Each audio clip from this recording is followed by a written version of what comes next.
welcome back to Wake of Hate. This is our second episode of season 2, and we are here with my co-host, Michael Ruskin, and our guest for today, Paul Goldstein.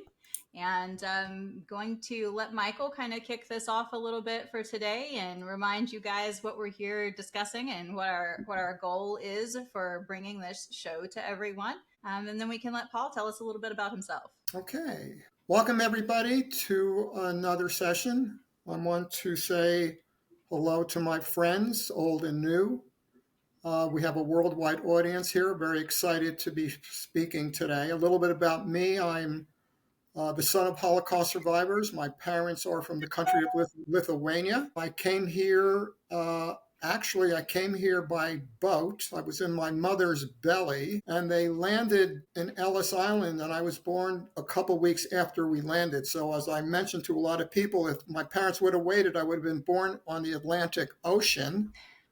And then I guess I don't know what my place of birth would have been. But in any case, we made it. I'm from Borough Park, Brooklyn, moved to New Jersey. My background is degree in psychology from Kent State University. I've been in the field of human resources for most of my career, and then I decided to start writing, and I wrote a book about my parents who had an incredible story to tell. The book is The Vow, a love story in the Holocaust. I'm not going to go into a lot of it, but I will tell you that they were put in separate concentration camps. They didn't see each other for almost a year. I lost a sister at 3.5. And my father found her in Białystok, Poland in 1946. And my mother opened up the first school in the displacement camp and met General Eisenhower with a picture of my brother in his baby carriage in front of the general. I got the picture in my book. But anyway, it's an incredible story. But this is not about me. It's about Paul.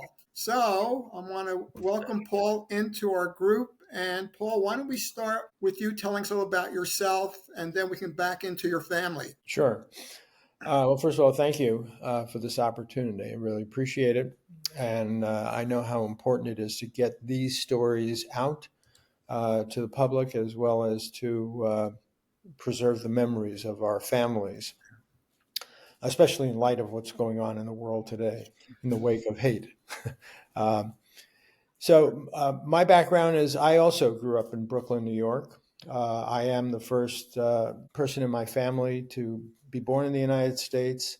I have an older brother who was born in Poland, where my parents are from. My mother is from Warsaw, Poland, and my father from a small town called Kozienice, also in Poland. They came to the United States in 1949, on Valentine's Day, actually, and landed in Brooklyn, New York.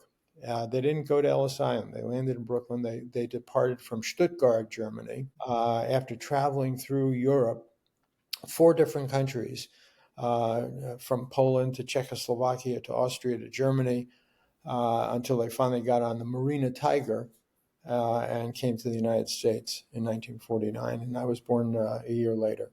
So in my background, basically, I spent my career in advertising, making commercials, being on the creative side, making commercials for some of the largest companies in America. I guess I'd also say in the world, when advertising was very different than it is today.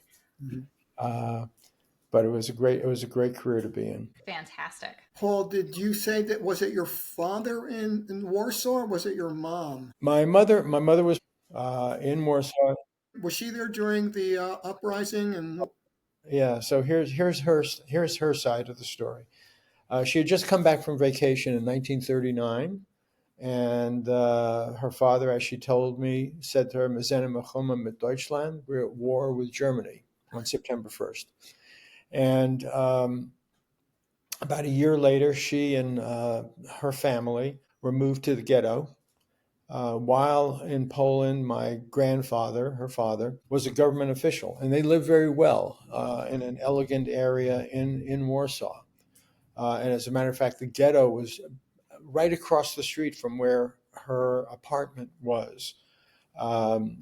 She told the story that when when she was living in that apartment, she could actually see the wall being built. So she was in the ghetto with her father. Her friend got her a job working in the children's hospital to prove her usefulness to the Reich.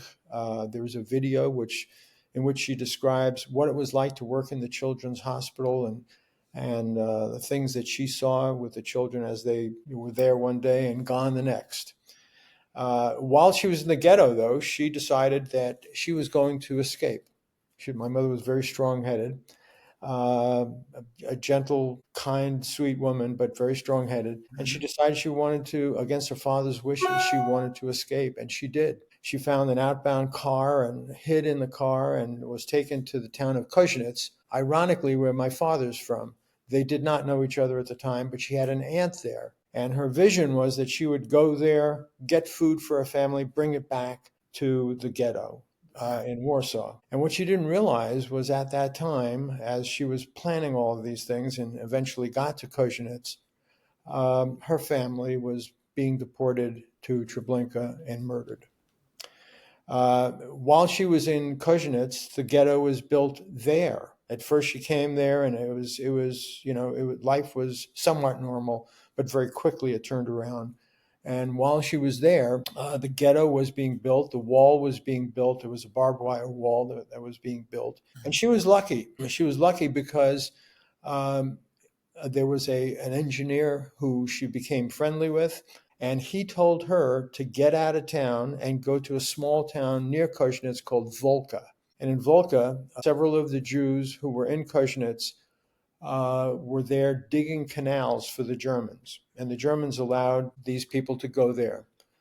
That day, about a week after that she was there, the Germans appeared and were taking these people away. She said she saw them taking the people working on the canals away, and she decided she had to get out of the way. She went and hid on top of a small building, a school, a low level school, and she saw her friends being taken away. And she also heard the sirens in the distance, and she knew that was the sirens that was coming from probably Kozinets. And what it turned out to be was the day that the people in Kozinets were being deported and transported to Treblinka.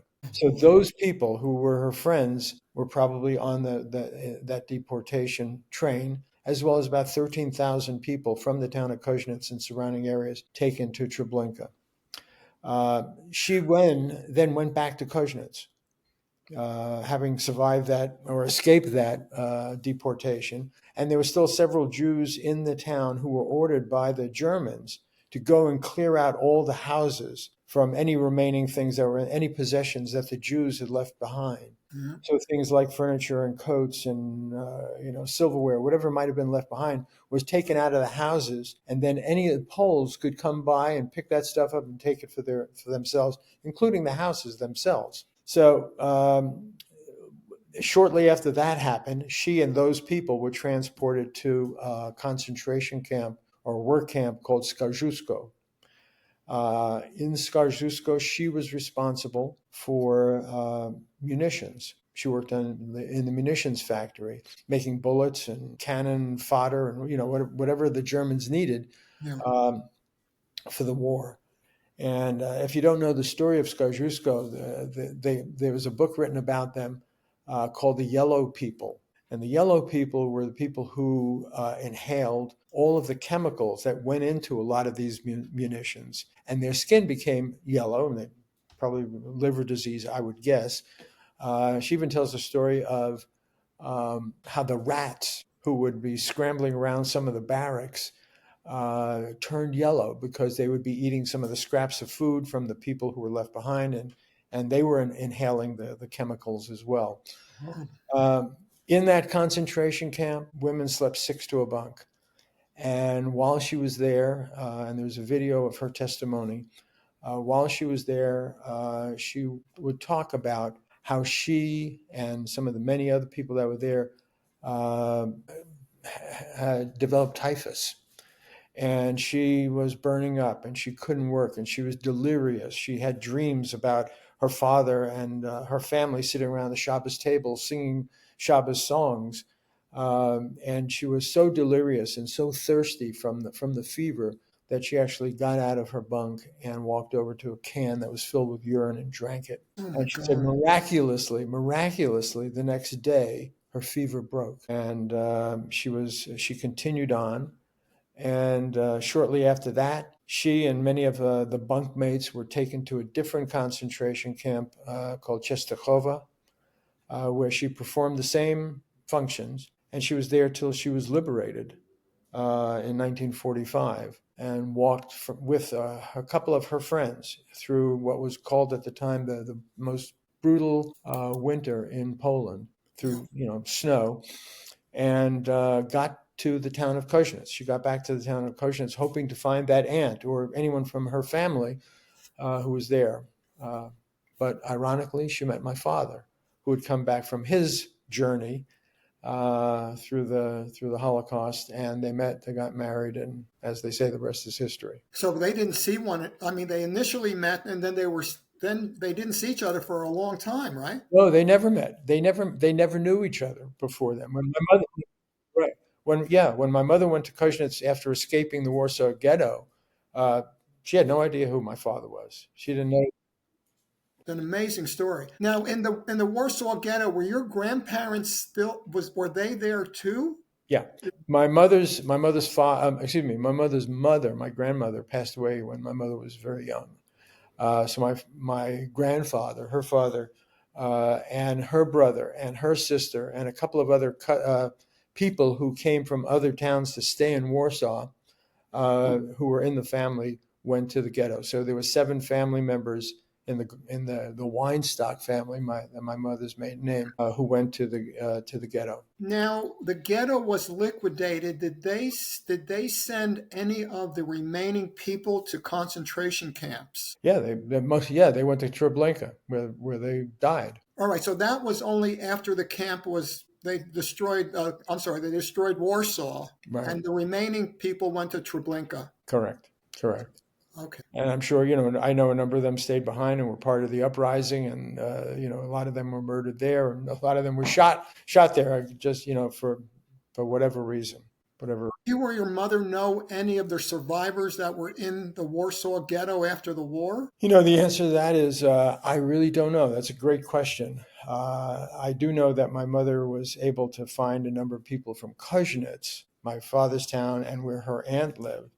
And they reunited here in the United States, and that's a whole other story I could tell you about as well, which I hope to get to. So, but maybe we should just talk a little bit about my father's story. Yeah, I was just going to go there. Yeah, that's pretty amazing as well.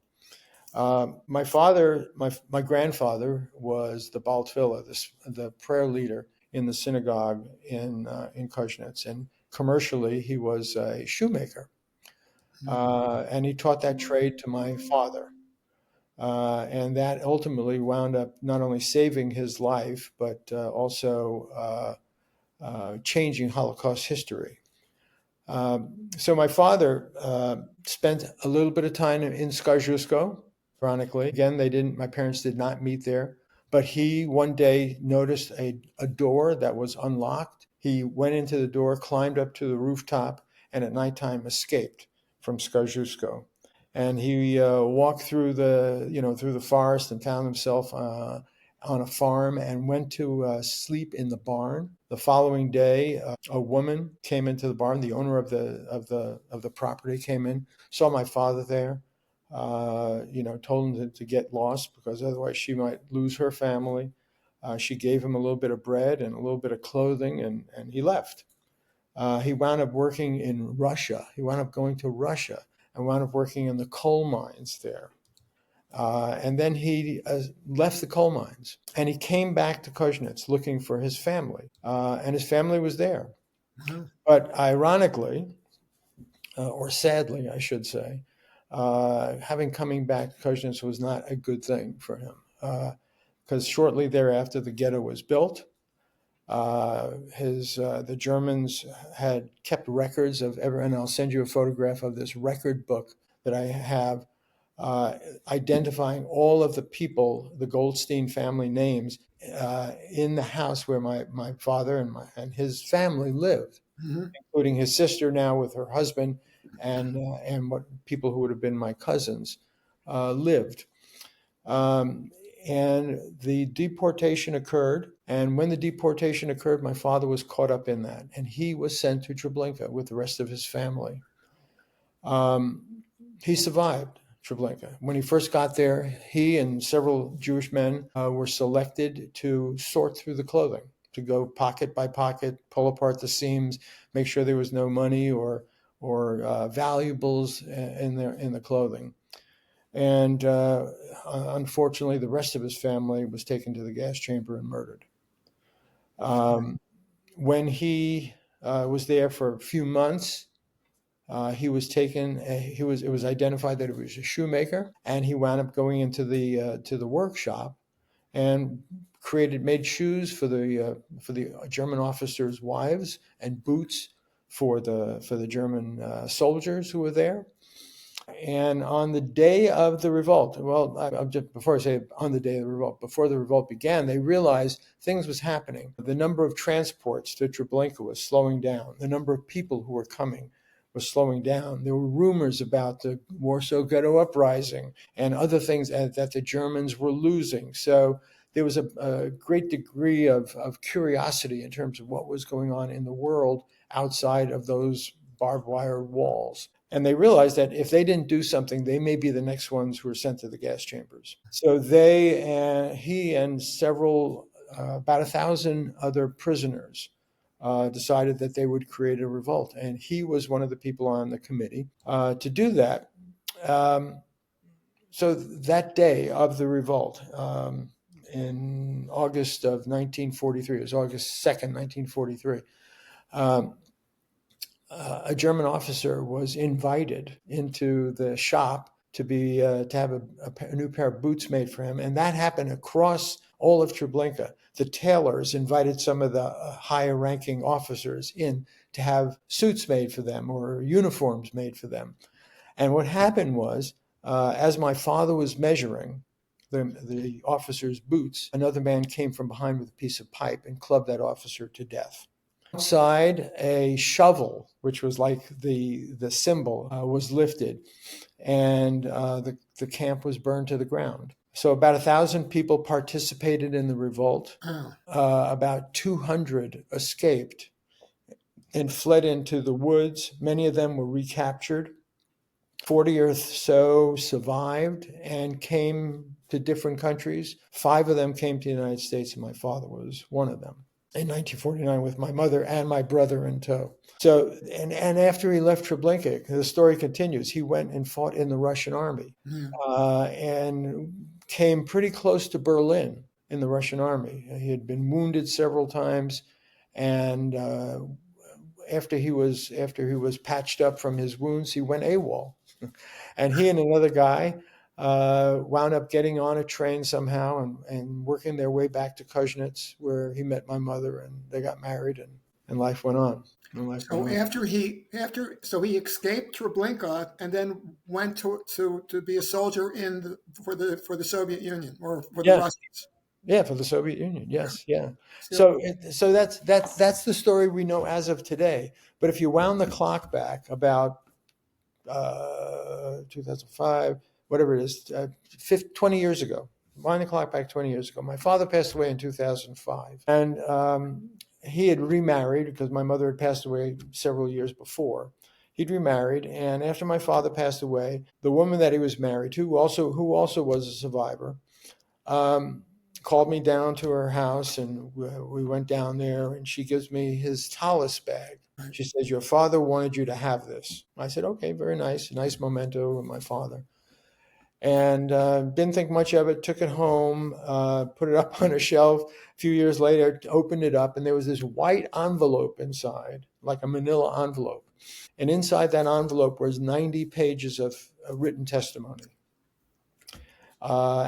Describing Koznitz before the war, after the war. And I read through these things and I said, boy, I've heard this story before. So I folded it up and I put it away and I said, okay, that's a great memento. It's like, it's living history. It's incredible.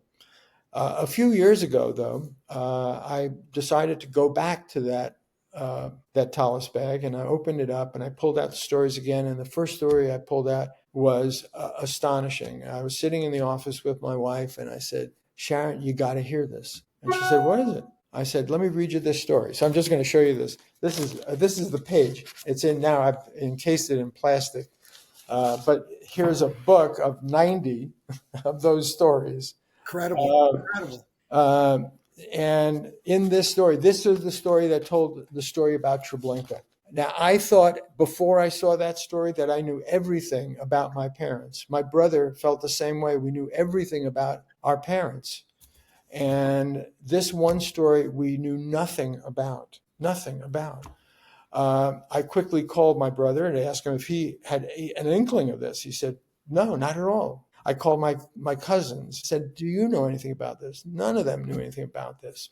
So I then took it and scanned it and sent it off to my kids so that they would know what their grandfather did. I mean, they knew the story as much as we knew the story, but up to that time, we didn't know this story.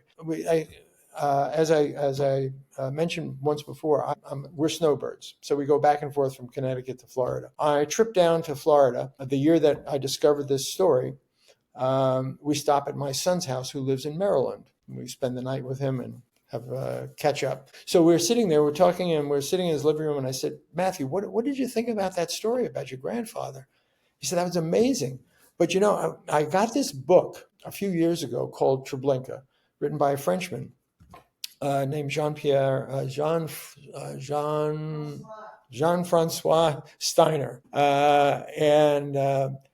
He wrote this book called Treblinka, and he mentions in the preface of the book that the names in the book were changed to protect the innocent. The book was published in the 1960s, not too long after the war and the Holocaust, and I guess he wanted to make sure that Nazi survivors didn't go after these Jewish survivors.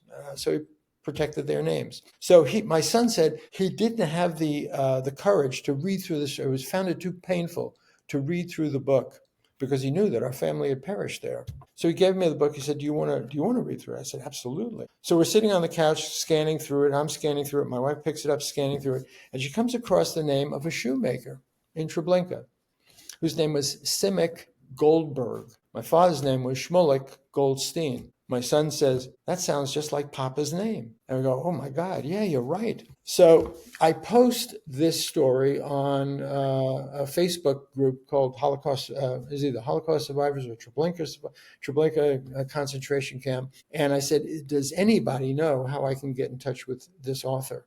And shortly thereafter, someone writes back and gives me his phone number in Paris and a home address and a phone number. So we call 3 times. My wife speaks fluent French. We call 3 times. He never responded to the call.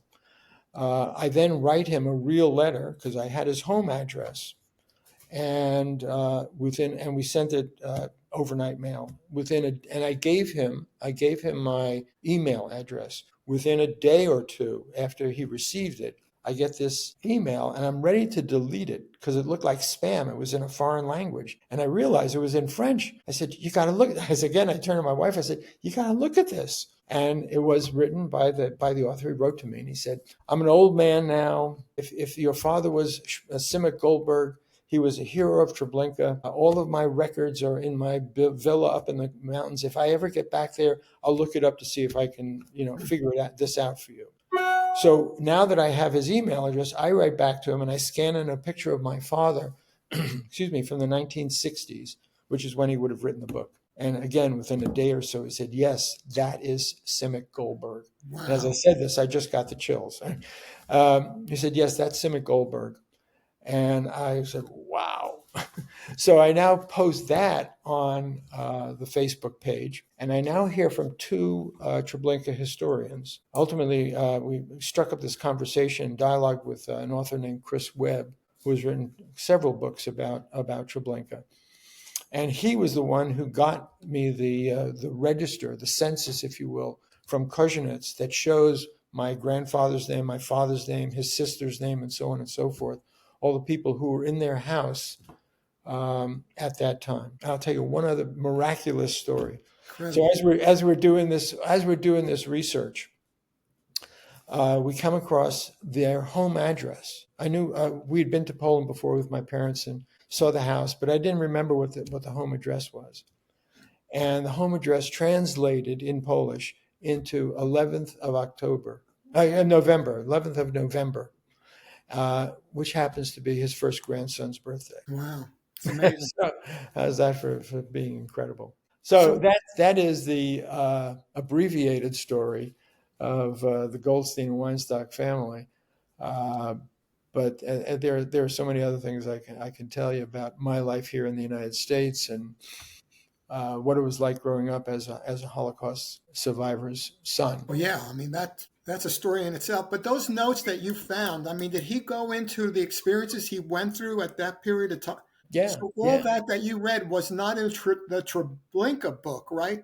The information your dad gave you, you couldn't find in the author's book. No, not at all. Not at all.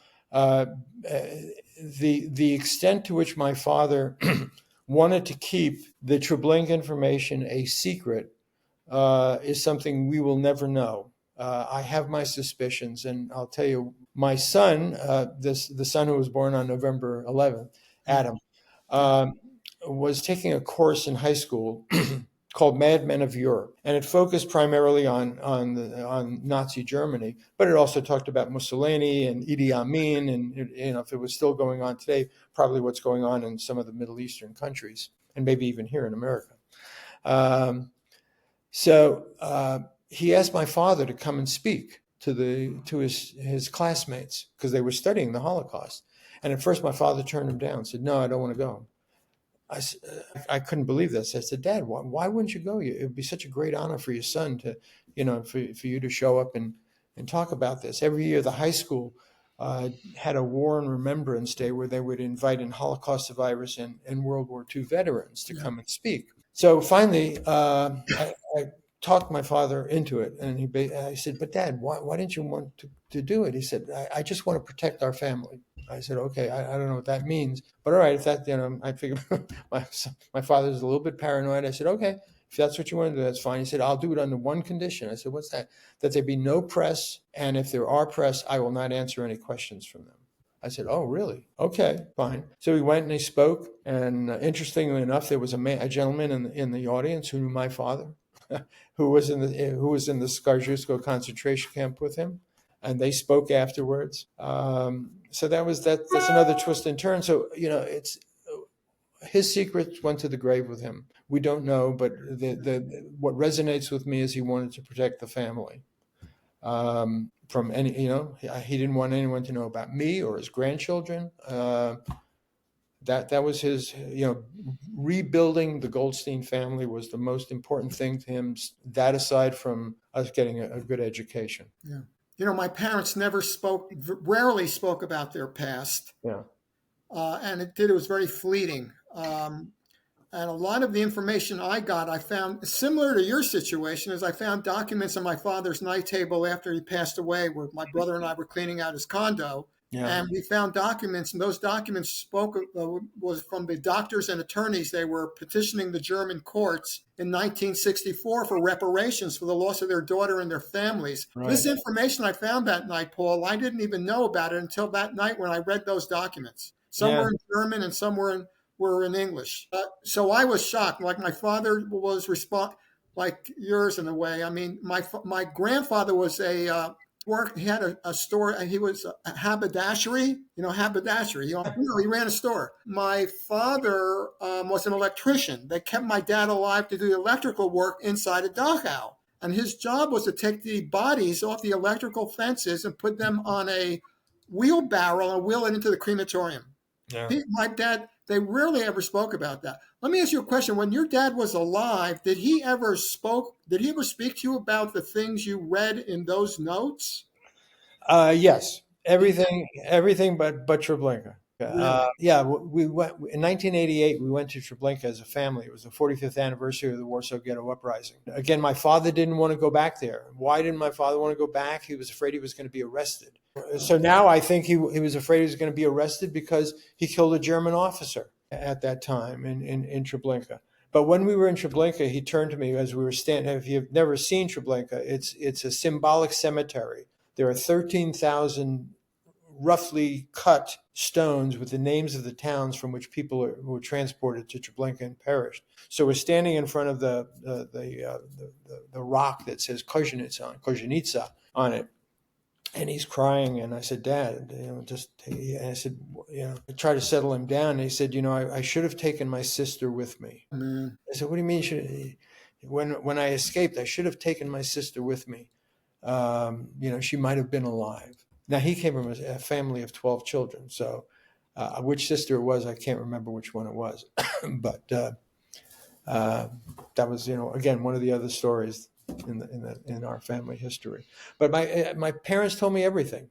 We believe they told us everything, and all the other stories that I read in his handwritten testimony, which I know were speeches that he used to give in New Jersey, in Orange, East Brunswick, New Jersey. Yeah, it's near where I lived. Yeah. Yep, in East Brunswick, New Jersey, there is a Kozhenitz cemetery now that my father and several other landsmen founded in the early 1960s, where all of the survivors are now buried from Kozhenitz here in America. And he used to give a speech. He was the president of this Kozhenitz Society. And every year he would give a speech. And I think all of these speeches, or at least most of these speeches, are about times in Kozhenitz. Now, whatever happened with the Treblinka story, I can't tell you if he read it there, because I was going off to college, and I'm sure I missed many of the years that he was doing this without me being around. So there's a lot of information he never shared with you when he was around, right? No, the only information he didn't share with me was Treblinka. Everything else that he wrote down here, I knew about. Yeah, in the notes. And I already knew all of that stuff. I grew up with it. He told me about it.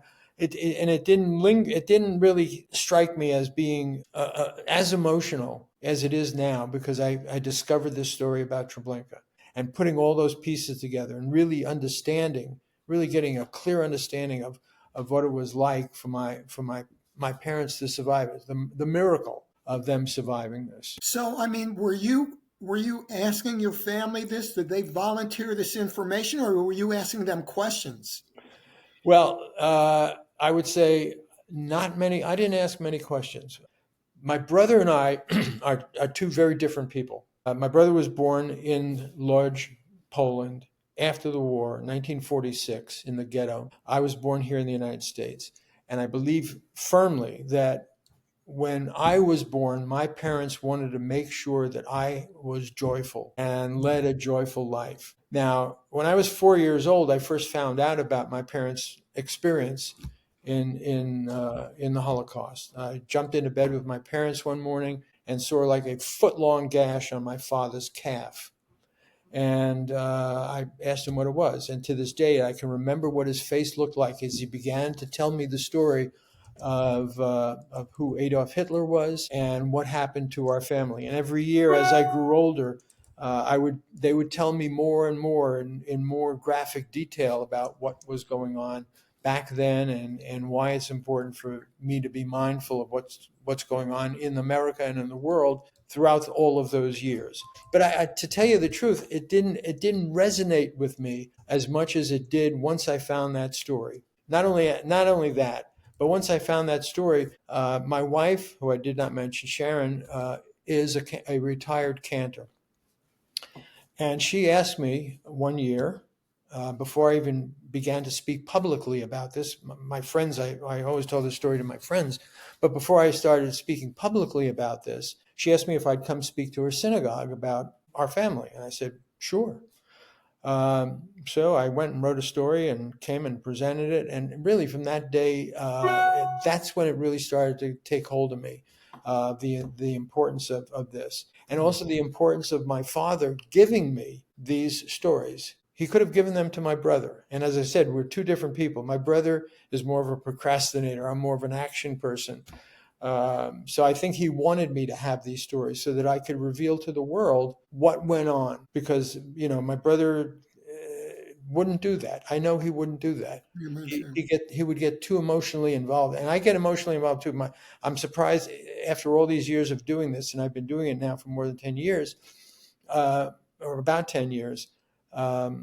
My voice cracks every now and again as I tell these stories. And as I said, I got the chills when I was telling you the Treblinka story. So I still have some emotional attachment to it. But I never asked the questions like I know my brother would have asked, that I know my wife would have asked. Yeah.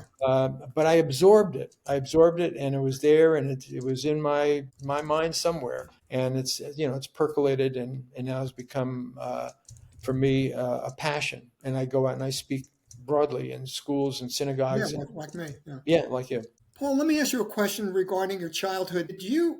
My parents were very protective, Yeah. almost to the point of smothering, especially my mom. I would assume your mom was the one who wore the pants in your family, right? No, no, no, no, no, no. She was very strong-minded, uh, but my father ruled the roost. And I mean, oh yeah, oh yeah, oh yeah, yeah. It was, you will be friends with Jewish children only. You will you. I wanted to join the Boy Scouts when I was 10 years old. And against my father's wishes, he told me not to do it. And I'll show you a photo of that I showed during my presentations of the Boy Scouts and the Hitler Youth, and the uniforms, with the exception of the flags that they're holding, are exactly the The same. same. Exactly the same. And it didn't, why, Dad? Why can't I join the Boy Scouts? No, I don't want you to join the Boy Scouts. Okay, why? I just don't, you can't do it. And I went and I joined it. And first of all, the meeting was held in a church. And somehow, I have no idea how, somehow he found me. He came down to me, he grabbed me, pulled me out of the meeting, and took me home and scolded me and told me never to do that again. So yeah, they were very protective. I looking back, I could say I understand their paranoia. I get it. We were in the New York City subway, and I was probably 4 or 5 years old, and my mother swore she saw a guard from her concentration camp. And just as the doors were closing, she grabbed me and she pulled me out of the train. And she was so scared about this, that it could be one of those people. Um, whether it was or not, I have no idea. But Now, yes, they were very protective. you were the youngest of two, right? Correct. Yep. And your brother was treated basically the same as you, I mean, growing up. Yeah, he was, but he was a very different child. Yeah. He to this day, I sat on a panel last year, and one of the questions that was talked about was generational trauma, and whether I suffer it or whether any of the panel members suffer it. And I said, I don't think I do. I'm aware. But if you ask my brother the same question, he would tell you absolutely he does. He remembers being in the DP camps. He remembers he remembers having the restrictions of mobility within the DP camps. He remembers the things that he could and could not have allowed to have in the DP camps. To this day, he remembers them. And he was only 4 years old when they left Europe. When he came to the United States, my parents, had just gotten over the shock of the Holocaust. And by the time I was beginning to develop as a child, my parents were maybe a little bit more or a little less paranoid and protective than they were with my brother. So he felt a little bit more smothered than I did. And quite honestly, I really didn't. I could look back and say, yeah, I felt smothered because all my friends had to be Jewish, but that really wasn't that bad. Yeah, I didn't have, my friends were all religions and all ethnic backgrounds, hanging around the candy store back in Brooklyn, New Jersey. My mother would get out of work early. She was working as a seamstress, sewing hems on dresses in a sewing machine factory. She would get out at 3 o'clock and stand in the schoolyard waiting for me to come out so she could walk me home. Right. All my friends are going with their playmates, and I'm walking with my mom. Yeah. It was wild. And then, when I wanted to be, I would actually play hooky. So when she'd go to work, I would just stay in the house because I just wanted to be by myself. And I was like 7 years old. Yeah. It was wild. Sandra, doesn't this sound familiar to what happened to my family? Yeah. It's the parallels in the story are there's a lot of commonality there. And then interestingly, there's it seems more openness with Paul's family around things that happened, and maybe even more normalcy. So again, we're kind of seeing that contrast between the similarities and the contradictions. So Paul having understood that these things happened, but not having the trauma reinforced. Whereas Sandra in our last episode was kind of, she had all of this knowledge present and it was spoken to her repeatedly, but it was in a manner of reinforcing trauma rather than normalizing. And Paul, it sounds like for your family, it was more of a, this is what happened. We should be aware of it, but not like, let's talk about how terrible and traumatic it was and enforce that trauma on you. Yeah, my parents would say, first they would tell me a story, and then if I asked questions, they'd say, "Oh, you should never know," and so they would stop, and I wouldn't pursue it. I respected that. I respected their need not to talk anymore about it. But I will tell you, anytime we saw a movie, we watched the Eichmann trials on television. We would talk about it, and then it would usually wind its way back to our family and things that my parents would remember happening. Again, not to beat me down with it, but just to be aware of what happened to our family. Do you remember there was a show on TV called The World at War? Yeah. And I remember sitting in the den with my parents, and I was watching these scenes on the TV, and these were exactly the same situations my parents were in. Yeah. I couldn't identify with what I was seeing on the screen on the TV with the two people that were sitting to my right. I mean, I just, and that's what caused me to feel so guilty, because I didn't really appreciate what they had gone through to raise my brother and myself. Yeah. But it was a remarkable. I couldn't connect what I was seeing. The Nazis taking the Jews away. I didn't put my parents in that film, in that picture, but they were there. They were there. Yeah. Yeah. It's very, very moving. I mean, and as you get older, I started realizing after my brother passed away, I'm the last surviving member of my family. I started doing a lot of research. My both my parents were in the death march from the Stutthof camp to the Baltic, and they shot them in the ocean before they got on the barge to go to Germany. I mean, these things I didn't know until I called the Holocaust Museum, and they were telling me all this stuff and the information they have on my mom. Yeah. No, we've been to Yad Vashem, we've been to the Holocaust Museum, we've looked up and everything that is available publicly.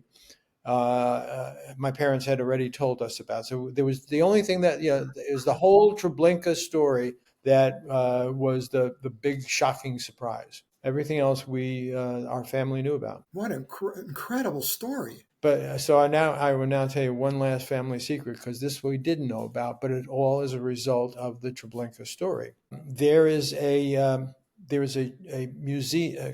magazine, and off the top of my head, I forget the name of the magazine, but it's distributed to the Orthodox community worldwide. And my brother, who is Orthodox, became Orthodox, which will tell you a little bit about how serious of a person he is versus me.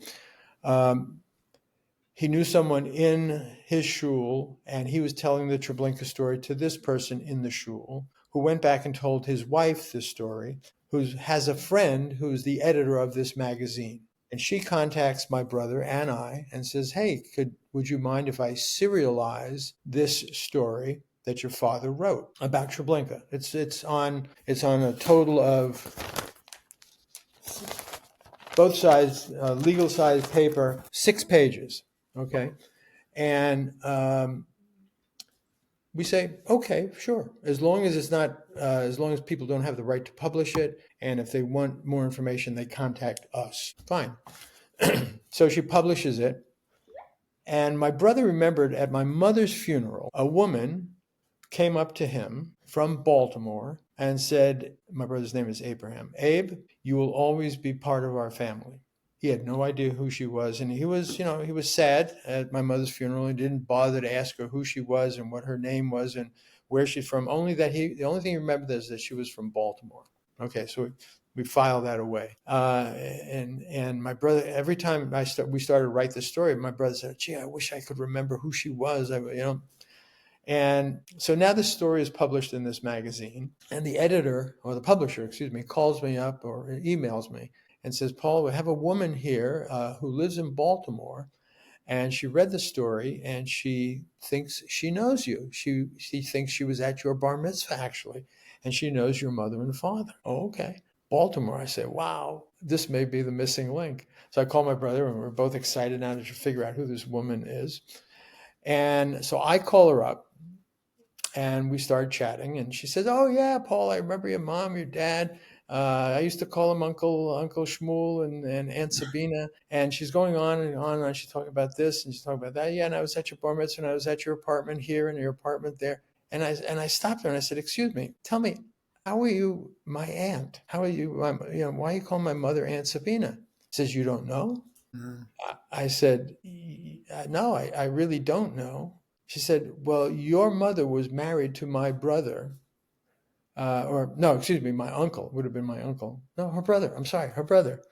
Would have been her brother in Poland before the war, and he died during the Holocaust. So we didn't know my mother was married before. We had again one of these two little inklings of ideas that she might have been married before. One, and this is going to sound really silly, but one because on a lark I went to visit a psychic, and she starts telling me this story about my mother being married before. Wow. I go, "Nah, never happened." And when I came back, I said, "Dad, just out of curiosity, was Mom ever married before?" He goes, "No." Just like it was really. I said, "Okay, fine." I knew when not to pursue that any further. Wow. So we go just one step further on that. There was a woman. I mentioned that when my mother was liberated from a concentration camp and walked whatever it was through the snow to the town of Koschnitz, she was walking with a woman named Paula, who had a daughter named Ruth. And we went to visit Ruth, who was now many years into her age, and she threw out the idea that my mother was married before, and that was a shocker to us. Also, we just said, "No way, my mother would have told us that. What's the big deal?" Okay, we would have understood that, and we just and that's really when my brother started saying, "This made no sense. This woman from Baltimore." And then I said, "Yeah, it made no sense because this psychic told me my mother was married before. And my father was adamant that she wasn't married before, even though he knew apparently that she was married before." So I think that was one of those little secrets that was kept from us as well. So that was the other Holocaust story. But that I completely understand why my mother wouldn't want to tell us that. But she did. The similarities.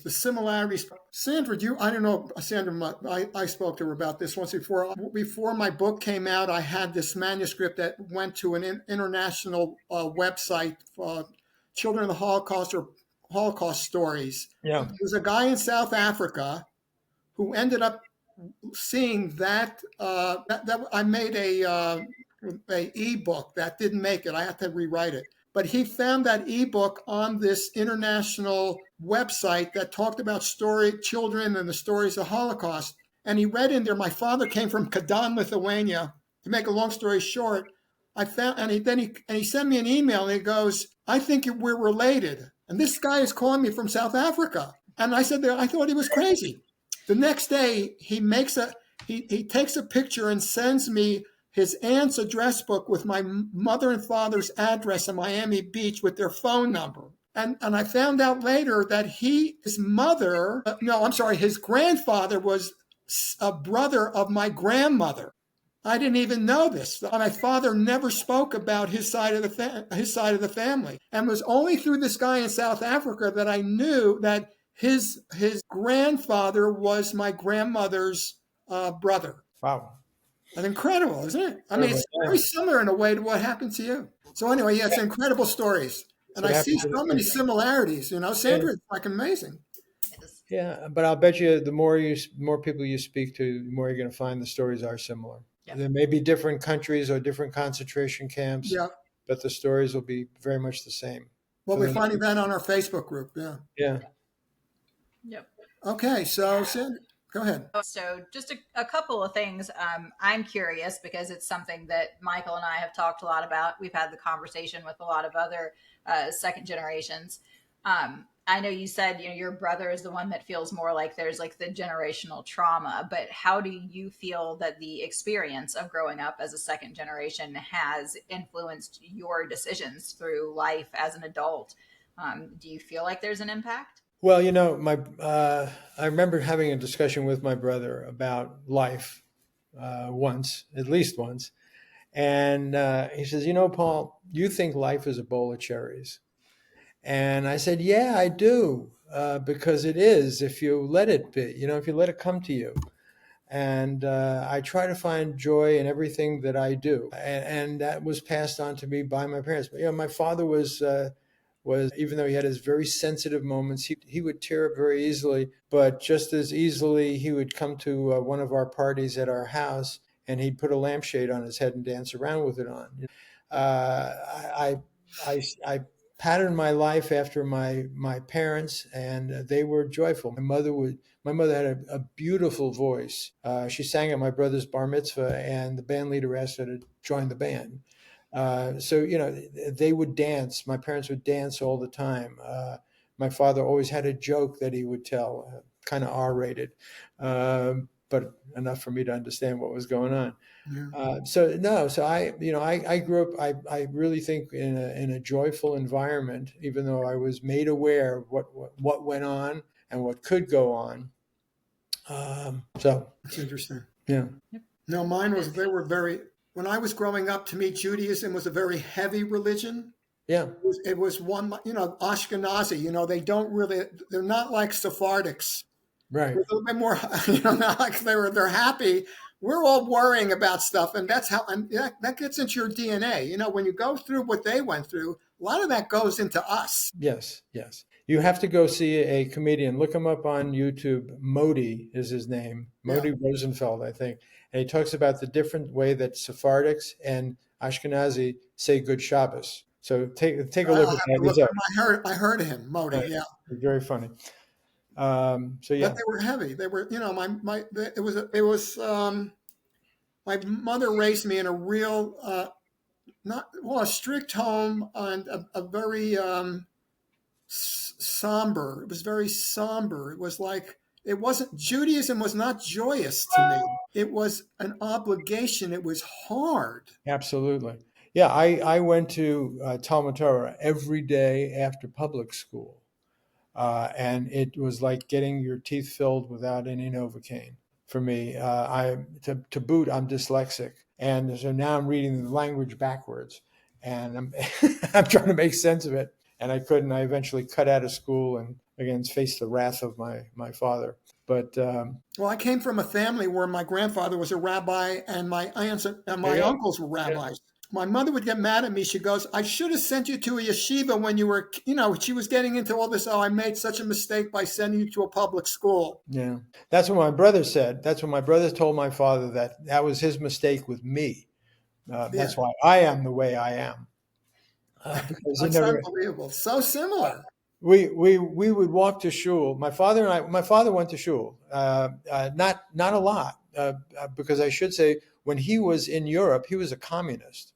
He was a non-believer, as a lot of those people, young people, teenagers or people in their early 20s were at that time. So he came to the United States, and eventually he started going back to shul, and he would take me to shul with him. He'd drag me to shul with him, and we'd pass a Reform synagogue or Reform temple, and he said, "Don't ever go in there." I said, "Why?" He said, "They play the organ on Shabbos." I said, "Oh, okay." I didn't know Yeah. what was wrong with that. I didn't know what was wrong with that. So with him, and we went to an Orthodox shul, and it was like, this is the way you Oh, really. it was hard. They're speaking Hebrew in the sanctuary. I didn't understand a word they were saying. I was Exactly. out in the lobby playing hide and seek with my friends, running up and down the stairs. I wasn't interested in going in there and listening to this stuff. You must have So, been in the same shul as me, because I was doing the yeah, same. I mean, it's like, and then I would go home and I would tell my mother I was with my dad all that time. I was never with him. I was running downstairs. Yeah, Yeah. It was so people understand. I mean, I don't. When I speak, they think I'm some real religious Jewish. Like I'm real heavy, and I am Jewish, and I do practice, but it's not like I walk around with a tallis and all that Yeah. other stuff. Anyway, it's these are amazing stories. I mean, just incredible. I mean, the Yeah. similarities are just absolutely incredible. And I'm saying you're Yeah. right, though, Paul. I think in the end, I'm going to see a lot of people sharing exactly the same thing as us. Yeah. Absolutely. I think there's a lot of similarities, and there also you can start to see how people take things away from experiences and they learn different lessons from it and they make different choices of paths. And I think that that actually speaks even more to what we're doing here with talking about the ripple effects of things. So, for example, there, Paul, with your parents, they chose to, it sounds like, be joyful for the chance that Yeah. they had to then go and build a life and raise children and have that happiness. And that was passed on to you, and so that you understood the stories, but you didn't absorb the traumatic part of it.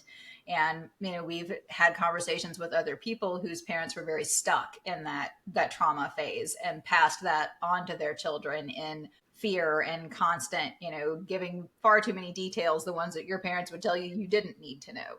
So I think that a lot of it is just kind of showing that those impacts and the way people take things away from them, that's part of how it expands out and what the next generation has to pass on. To that point, the very first person I knew who died was a teenage girl whose parents were Holocaust survivors, and were a dark cloud was over those two people, her parents, all of their lives. Whenever they would come to our house, it was like you were going to a cemetery. It was awful. Yeah. And she died from anorexia, and I contributed to really her parents' upbringing. Yeah. Yeah. Yeah. It's very sad. Yeah. And, to that effect, as we're kind of bringing this to a conclusion, the reason that Michael and I decided that we wanted to take this into being a show that we can bring people on and have these conversations is really to expand on not just the Holocaust, but on how these traumatic events and acts of hate have those ripple effects that carry out into not just the next generation, but communities. They carry out into multiple generations. And it's really about talking about, how that happens, and also how, although you're given those things as a child, right, they come with your family and Yeah. those are handed to you, but then as an adult you get to decide what to do with them. And Yeah. making that decision to take it into positivity, to spread the message and educate and have people understand how things happened so that hopefully they won't happen again, which is unfortunately crazy relevant right now, even here.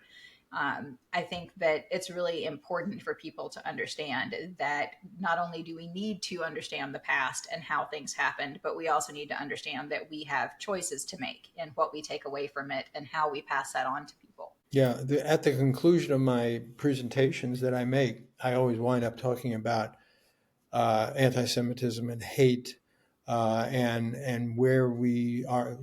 Anti-Semitism being the oldest hatred ever, and where we are today. And I just this past Yom HaShoah, I made a presentation in a synagogue, and I said, "Can you remember in your childhood days that there would be an armed guard outside of the synagogue to make sure that that no one came in and shot you?" I know the synagogue that we belong to, there are several people who bring guns into the synagogue to protect themselves. And with all the denial, I don't know, Michael, if you've encountered any deniers in your presentation. Oh, yeah. I have not. The closest I came to was at a Catholic school, and I'm not sure it was done. I don't think it was done intentionally, but I was asked if the Jewish people would have believed in Jesus, would they have survived? I didn't take that. I didn't take it as an ethnic slur, or a hatred Yeah. comment. But that's the way they were raised. Exactly. Who knows? Who knows? I mean, I talk about 1933 Berlin when the students were burning the books in the bonfire from the university, and I said this will never happen here.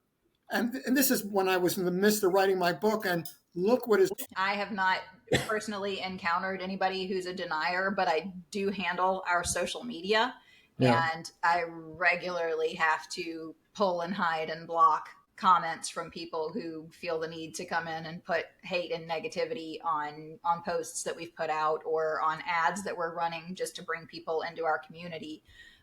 So it's very disheartening. You want to believe that people are better than that, and unfortunately, more recently, it's starting to look like a lot of people are just not. All right. Well, And look, that's a great story, Paul. I'm telling you, terrific stuff. thank Terrific. you. Thanks Okay. for your time, Paul. Thank you very much. Thank you for the opportunity. See you Thank you. guys. Yes, Bye-bye. have a good day. Shalom. Shalom.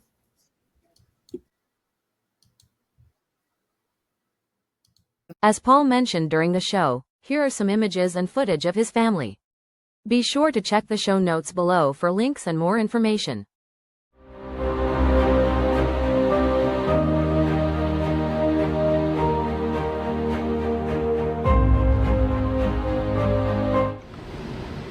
Then again, arised another problem. You had to have a pass that you are working, to be useful. Others than going to the library, I didn't know anything. And then again, Mrs. Fishman said, you know what? I'm going to make a place for you to work in the children's hospital. That was a small hospital on Śliska. And you're going to be working there. That was not a paid job.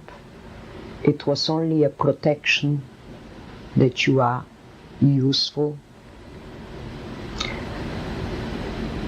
I used to go 5:30 in the morning together with my father. He obtained a little clerical job in the Judenrat. My hospital was in that small ghetto. We had to pass such a checkpoint when the Germans are standing and watching. Do you have a pass? Do you have to go from one ghetto to another?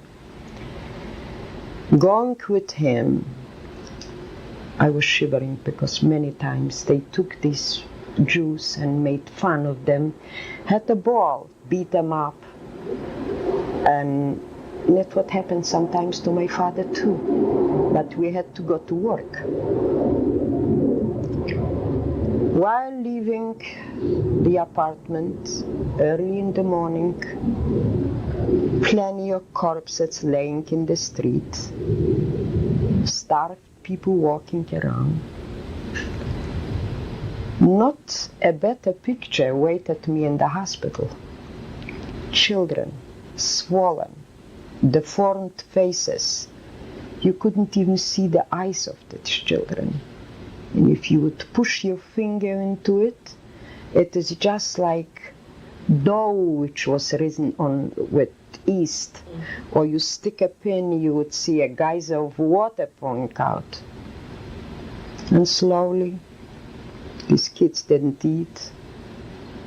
Many times in the morning when I came, the bed which was occupied was empty. The child died. Or it died on my hand or on another nurse's hand.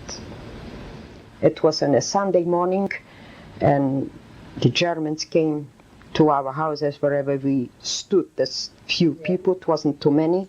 Rouse, rouse, rouse. And we had been packed on lost autos again. Yeah. Where are we going? Trucks. Trucks, probably, yes. I probably would know how to say it, but it's... Where are we going? We don't know. I remember sitting on that truck and a Ukrainian was sitting near me. I wore a watch. He said to me, give me that watch and you'll be free, I'll let you go down. And I said, oh no, I'm going with my people and you're not going to get a watch. They brought us to Skaržisko, where some people of Kozinets had been there already. They probably was a selection. Mm-hmm. Some went to the wagon, some went to work.